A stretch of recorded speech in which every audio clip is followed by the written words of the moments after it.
Assalamualaikum, semangat pagi. Pada kesempatan kali ini, saya akan mencoba membahas terkait masalah karbon kredit.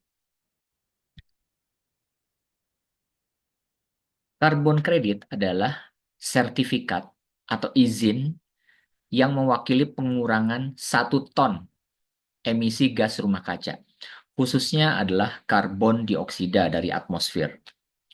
Karbon kredit ini biasanya digunakan dalam upaya untuk mengurangi dampak perubahan iklim dan mempromosikan pembangunan yang berkelanjutan. Jadi sekarang isunya itu adalah sustainability, berkelanjutan. Pada saat kita mengelola sebuah sistem, sistem itu harus terus berlanjut sampai anak cucu kita di kemudian hari. Jangan sampai sumber daya sebuah sistem itu habis.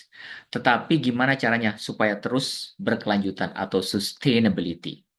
Nah, salah satu cara agar sebuah perusahaan, sebuah sistem, sebuah negara bisa sustain, berlanjut, itu harus diperhatikan yang namanya ESG, ya. E, environment, lingkungan, S adalah sosial, sementara G itu adalah governance. Ketiga poin ini harus menjadi perhatian. Jadi bukan hanya sekedar profit, efisiensi perusahaan, tetapi juga dampak lingkungan, kemudian dampak kepada sosial masyarakat, apakah ada perusahaan tersebut membuat masyarakat sekitarnya happy, sejahtera, dan governance, bagaimana pengelolaannya dengan baik. Nah, ESG komponen ini membantu perusahaan dalam proses untuk sustainability atau pembangunan berkelanjutan.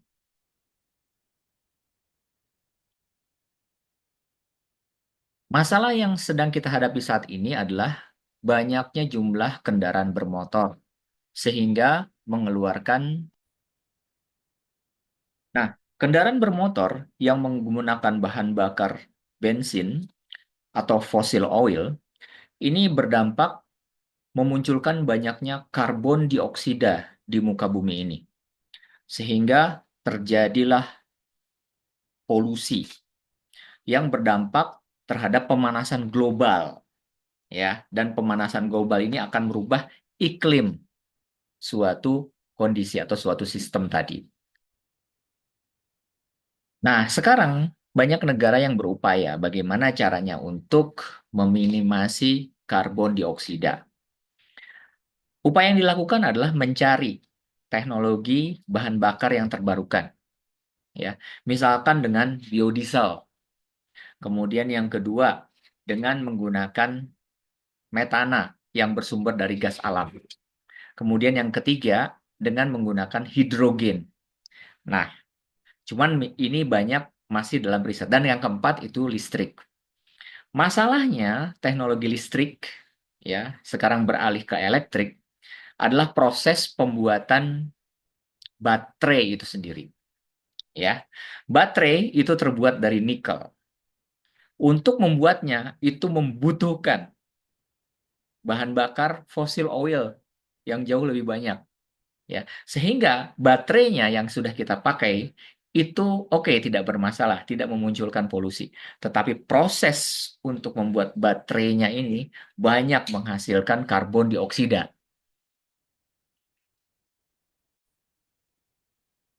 Oleh sebab itu, kita melihat Jepang tidak mengembangkan elektrik.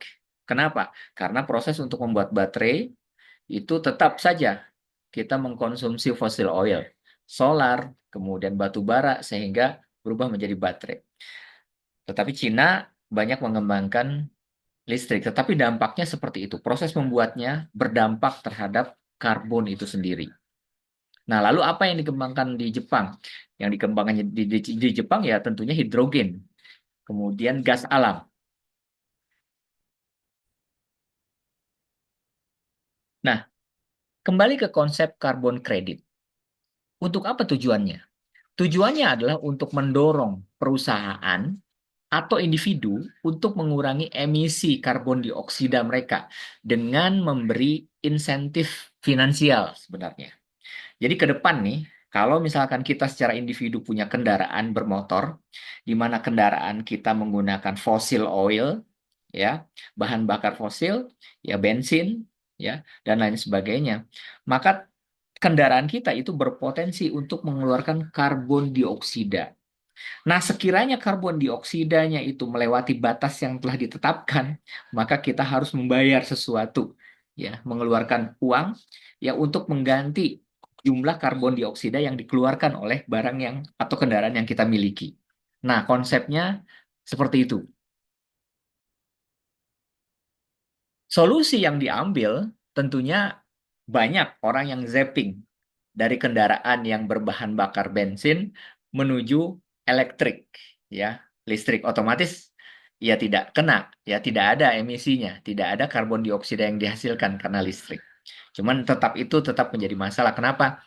Karena proses untuk membuat baterainya itu banyak memunculkan karbon dioksida. Tentunya ini bukan hanya kepada individu. Untuk level yang lebih besar ya, misalkan kepada industri. Industri pun akan sama. Apabila dari kegiatan industrinya menghasilkan banyak karbon dioksida, maka si perusahaan itu harus membayar. Ya, tentunya dalam hasil verifikasi. Apakah karbon dioksidanya itu melampaui batas? Kalau mereka melampaui batas, mereka akan kena pajak. Ya.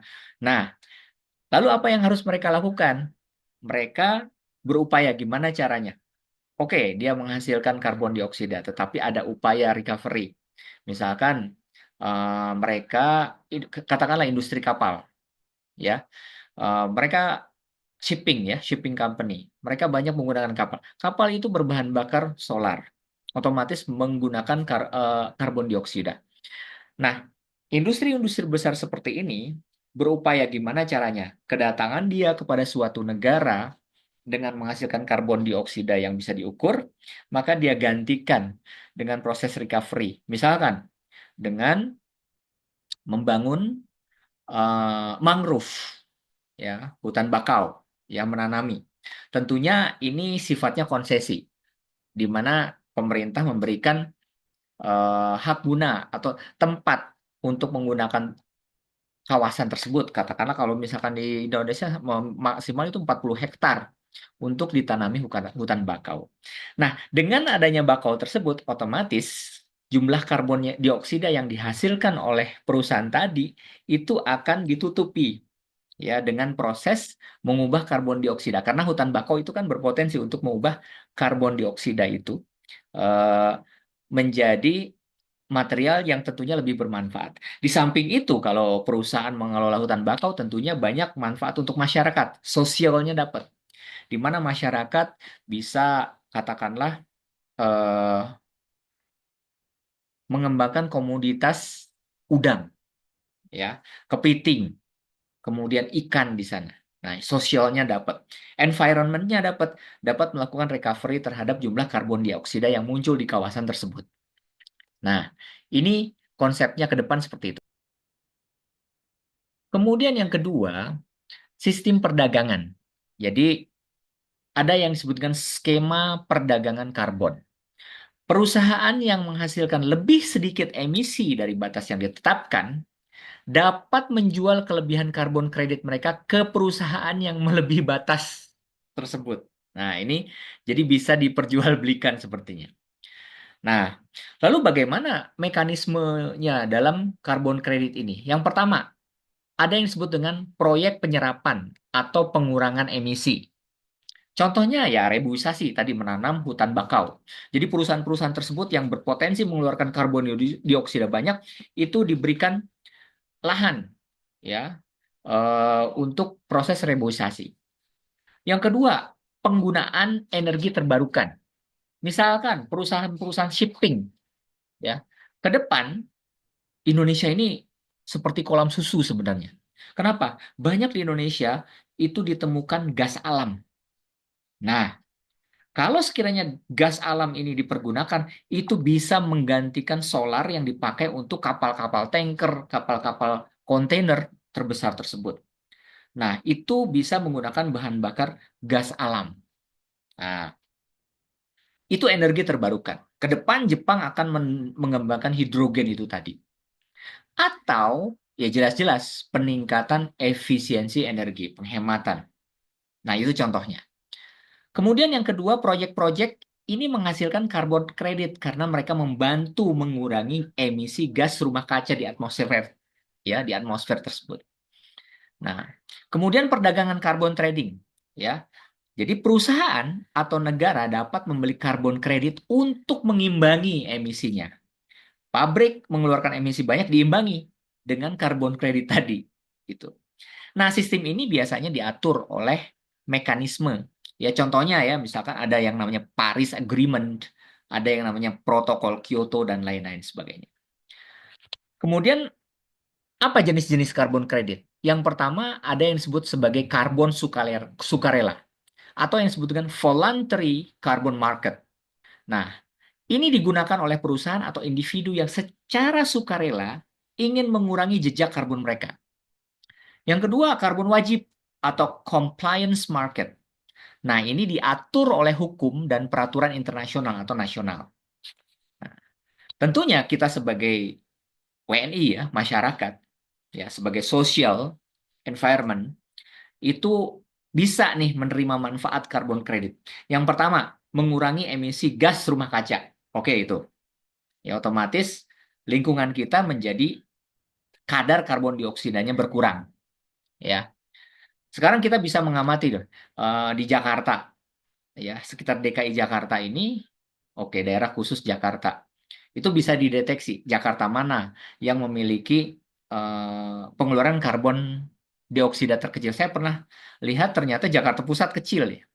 Ya mungkin karena banyak ada hutan kota di dalamnya. Yang kedua di Jakarta Pusat banyak menggunakan transportasi publik bus ya yang menggunakan bahan bakar gas ya, atau juga sekarang ada sebagian yang menggunakan bahan bakar listrik sehingga potensinya lebih kecil. Nah, itu seperti itu. Kemudian yang kedua, memberikan insentif untuk investasi dalam teknologi ramah lingkungan. Apalagi alternatif yang terbarukan, misalkan menggunakan solar system ya, teknologi matahari. Ini juga bisa dilakukan. Apalagi untuk kawasan Indonesia Timur, ini bisa jauh lebih dikembangkan. Kemudian, mendukung proyek-proyek yang sustainability, berkelanjutan. Contohnya apa? Seperti konservasi hutan, kemudian energi terbarukan tadi. Ya mudah-mudahan ke depan Indonesia ini bisa mengembangkan proses ya untuk mendapatkan energi terbarukan tadi, misalkan hidrogen. Yang berpotensi karena di kita adalah banyak gas alam, maka kita bisa memanfaatkan gas alam itu sebagai pengganti daripada bahan bakar fosil fuel, ya. Kemudian yang keempat, manfaatnya meningkatkan kesadaran tentang pentingnya mitigasi perubahan iklim. Saat ini kan banyak terjadi perubahan iklim. Itu perlu dimitigasi sehingga resikonya itu lebih kecil bagi masyarakat secara umum. Nah, ini terkait dengan karbon kredit. Nah, jadi kalau dari sisi porsi besar ke depan kapal yang menggunakan bahan bakar solar itu bisa menggunakan metana.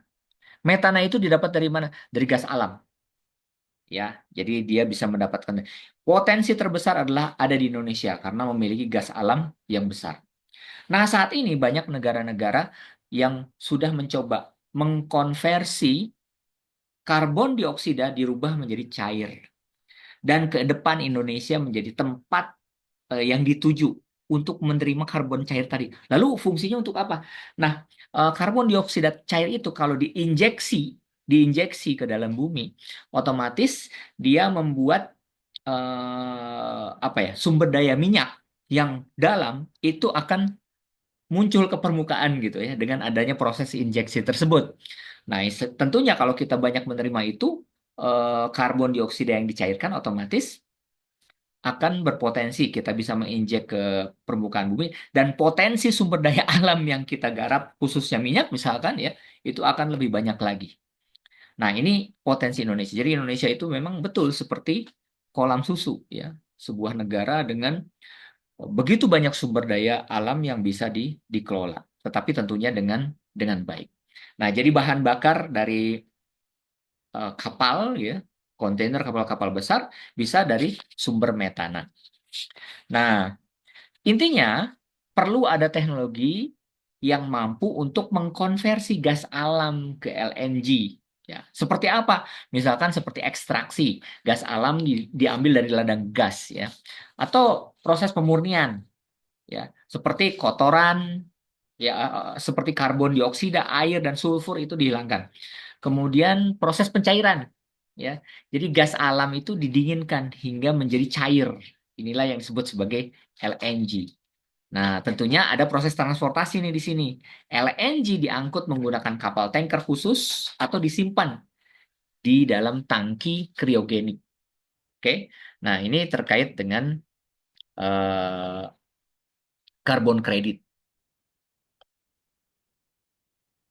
Jadi antisipasi masyarakat dan perusahaan tentunya ke depan harus berupaya untuk mencari cara gimana caranya meminimasi penggunaan fasilitas, ya, penggunaan kendaraan yang memungkinkan munculnya karbon dioksida dalam jumlah besar. Sebab nanti kita akan kena cas kalau ternyata karbon dioksidanya melebihi kapasitas. Ada verifikatornya nanti, gitu.